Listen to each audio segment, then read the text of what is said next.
come out with a winner of a program Hey, there. this is great to see. Yes. Did you see Al Gore and Tipper Gore have separated? You know, there's a lot of us that feel just so deflated and disappointed that after 40 years, you would think you're basically fused into one, two heads in one person. That's right. But they have drifted apart and they're moving on with their lives. It's very sad. But almost everybody, folks, is analyzing it.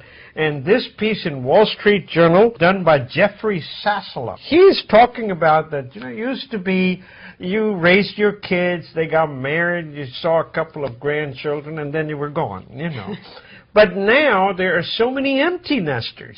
And these empty nesters have money, and they have time, and they have internet, and they now say, we are bored.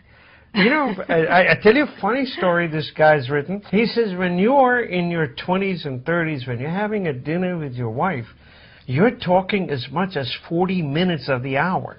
But by the time you reach the age of 60 or 30 or 40 years of marriage, you have nothing left to say.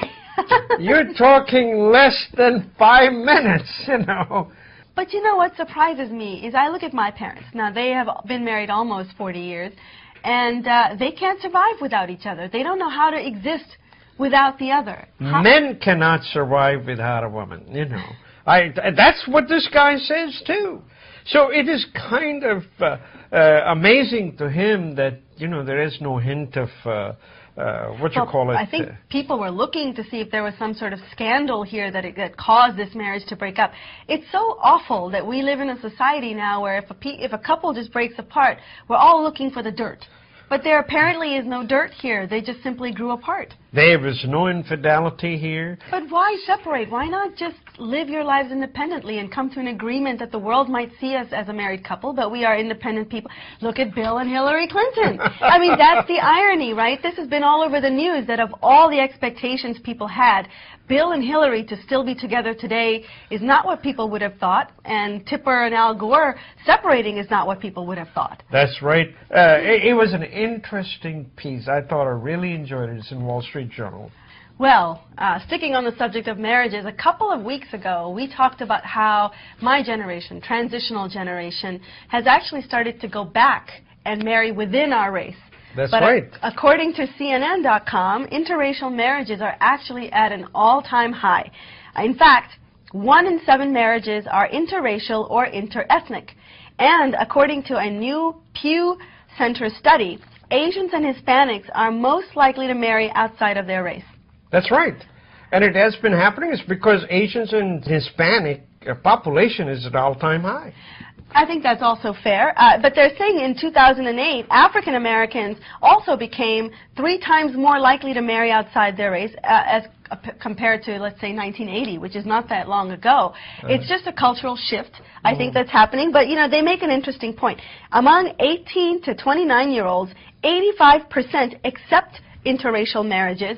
But when you get past that age bracket is when we stop accepting interracial marriages. So if you're in your 30s or 40s, you're more likely to marry within your race. It's just when you're young and you think you can conquer the world and all of the obstacles within it, you think you can even step outside of your race to have a successful marriage. I am still encouraged by studies like this because I think ultimately when you arrive here and you come here, you become part of a greater thing than just your race or your ethnic group. And the fact that you can embrace it so fully, make it a part of your life, I think it's a good thing. I still think it's a good thing. Yeah, it is very good. In fact, 2 weeks ago on the Morning Blend, Dubay, one of the students, he talked about, and he says, if I want to join a fraternity, I want to join a fraternity where I can meet everybody, and not just only Indians. And Rohan on the other end, again a sophomore, he said, no, but I would like to hang out with fraternity of Indians. So it goes to show you, 2 very different mindsets, and yet they're both legitimate, and that's why it's so great to live in this country. That's right. And Chinese are coming to live in this country too, folks. Fortune magazine, as I was saying a couple of weeks ago, they're actually finding that running a business in the United States of America is stress-free, is cheap to come here. Except for the money, except for the money that you pay your workers. It is extremely cheap. In fact, buying the land that these guys did in North Carolina, they said it was 4 times cheaper than land in China. Yeah. That's unbelievable. Electricity in China is 14 cents per kilowatt hour. It's 4 cents in North Carolina. So they're finding that it's actually much cheaper.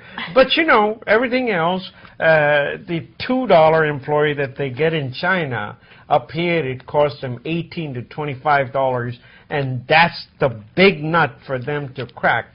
So many of the deals that are coming here is where there's a lot more automation and a lot less labor. And that's what they're coming in to do. And, you know, they find they're closer to customer. There's a lot less miscommunication. Unbelievable. I mean, I might have expected that on a red tape front, right? Because just like India has so many... There's no red tape here either. Wow, I guess that's surprising. I have to say I didn't expect that to be the case. But to come from China, folks, you have to have Chinese government's okay. They have okayed 1,200 firms to come and open shops here in the United States. Hey. India's the same deal. There are a lot of Indian companies that are coming in. Mahindra and Mahindra just bought out a part of GM, the Rewa electric car. That's right. I mean, the companies, which is nice to see. So you feel a little heartened that maybe we are at a cusp of something big where the manufacturing jobs are going to come back to the United States. You know, if it creates jobs here, why not? I mean, maybe China, people are becoming afraid of China because they're everywhere. But they can afford to open factories here, and not many nations can right now. They got money. They got money. $2 trillion in reserve. Folks, summer is here, and in summer, everybody wants to drink water, so you need to know everything about bottled water. Understand that bottled water is no better than water that is being produced here by your municipalities, whether in D.C. or Fairfax County or Montgomery County. In fact, the water from a tap is better. Bottled water costs you $1.25. Do you know for $1.25, same $1.25, any of the municipalities in the metro area will supply you that bottle of water for 10 years. Wow. That is how expensive the water that you're buying. Now, one other thing about water, you cannot drink water beyond 6 months. Shelf life is 6 months. 6 months is dead. All the protection in the water that is there Probably is all all the dead. Plastic leaches into the water, and now you have a health concern. Yeah, a couple of thoughts on that. One, if you watch The Biggest Loser, the show, television show, they have started promoting the idea of going to neoprene bottles so that you're not throwing away. Yeah. We generate so much trash as a result of these plastic bottles. Just ever since they have shown up, everywhere you look, landfills, everywhere you go, there's just plastic bottles. Did you know in India they have begun to ban plastic bags and plastic bottles? Because in India, it's just an epidemic. You don't have trash